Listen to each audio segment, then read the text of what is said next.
Friends, कैसे हैं आप सब। फ्रेंड्स, आज मैं आपके साथ गुजराती मेथी कैरी का अचार की रेसिपी शेयर करने वाली हूँ। ये मेथी कैरी का अचार इतना स्वादिष्ट बनता है, इसे आप थेपला, खाकरा, पराठा, दाल चावल के साथ खा सकते हैं। इस अचार को आप साल भर तक स्टोर करके रख सकते हैं और साल भर इंजॉय कर सकते हैं। तो चलिए फ्रेंड्स, बनाना स्टार्ट करते हैं गुजराती मेथी कैरी का अचार। गुजराती मेथी कैरी का अचार बनाने के लिए यहाँ पर मैंने 600 ग्राम आम को अच्छी तरह वॉश करके पोंछ के कट कर लिया है। तो टोटल मैंने यहाँ पर 600 ग्राम आम लिया हुआ है। अब इसमें हम कुछ मसाले ऐड करेंगे। तो सबसे पहले हम 1 टेबलस्पून सॉल्ट डालेंगे।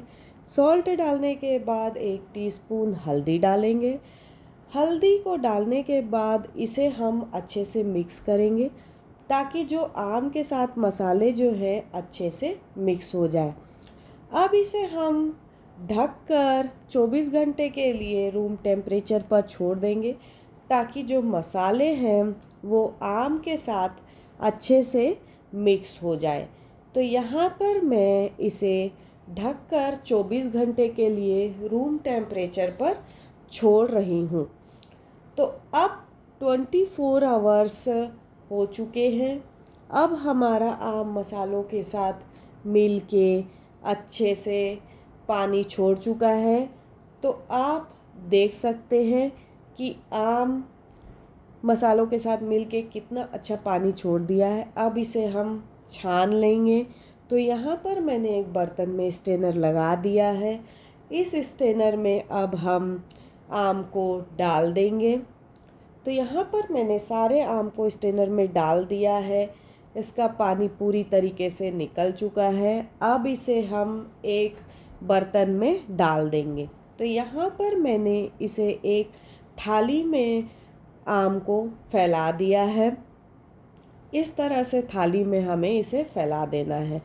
अगर आप रूम टेम्परेचर पर इसे पंखे के नीचे रख रहे हैं तो इसे सूखने में कम से कम 2 से 3 दिन लग जाएगा। अगर आपके यहाँ धूप निकल रहा है तो धूप में ये जल्दी सूख जाएगा। तो मैं इसे रूम टेम्परेचर पर पंखे के नीचे रख रही हूँ। तो 2 दिन बाद हमारा आम से पूरा मॉइस्चर निकल चुका है। तो मॉइस्चर निकलने के बाद अब हम अचार बनाना स्टार्ट करेंगे। उसके पहले ऑयल को गरम कर लेंगे। यहाँ पर मैं 300 ml सरसों ऑयल को हल्का धुआं निकलते तक गरम करेंगे।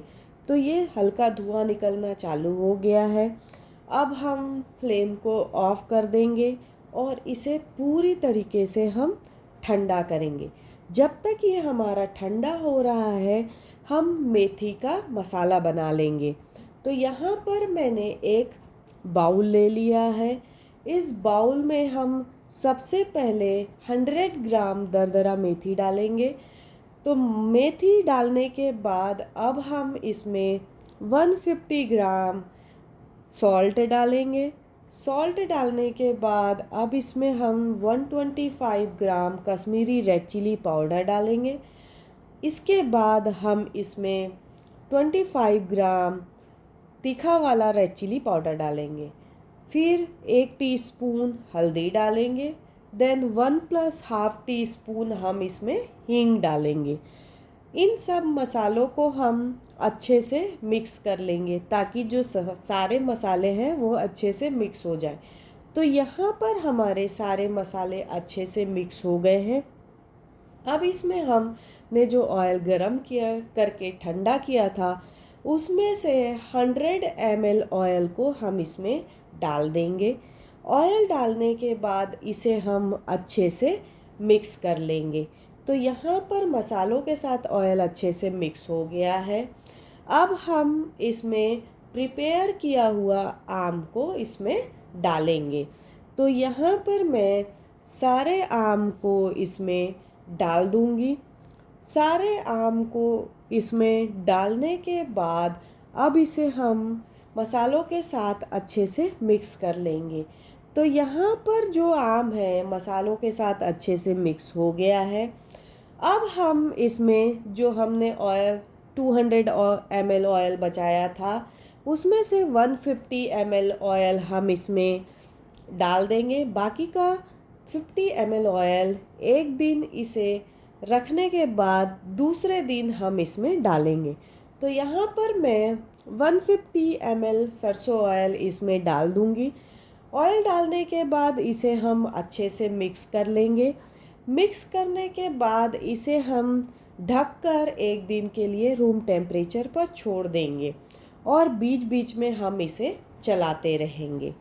तो यहाँ पर अब हमारा 24 घंटे हो चुके हैं। अब एक बार हम अपने गुजराती मेथी कैरी के अचार को एक बार अच्छे से मिक्स कर लेंगे। अब इसे हम एक कांच के जार या चीनी मिट्टी के जार में भरेंगे। तो यहाँ पर मैंने चीनी मिट्टी का जार लिया हुआ है। अब इसमें हम अपने अचार को दबा दबा के भर लेंगे। तो यहाँ पर मैंने सारे अचार को इसमें डाल दिया है। अब इसमें हमने जो 50 ml ऑयल बचाया था उसे भी अब इसमें डाल देंगे। 50 ml ऑयल इसमें डाल दिया है। अब हमारा जो अचार है वो रेडी हो गया है। तो फ्रेंड्स, ये गुजराती मेथी कैरी का अचार बन के रेडी है। अगर ये वीडियो आपको अच्छी लगी हो तो इसे लाइक और शेयर करना ना भूलें। और फ्रेंड्स, अभी तक आपने मेरे चैनल को सब्सक्राइब नहीं किया है तो सब्सक्राइब कर ले और बेल आइकन पे क्लिक करना ना भूलें, ताकि जो भी मैं नया वीडियो डालूँ उसका नोटिफिकेशन आपको मिल जाए।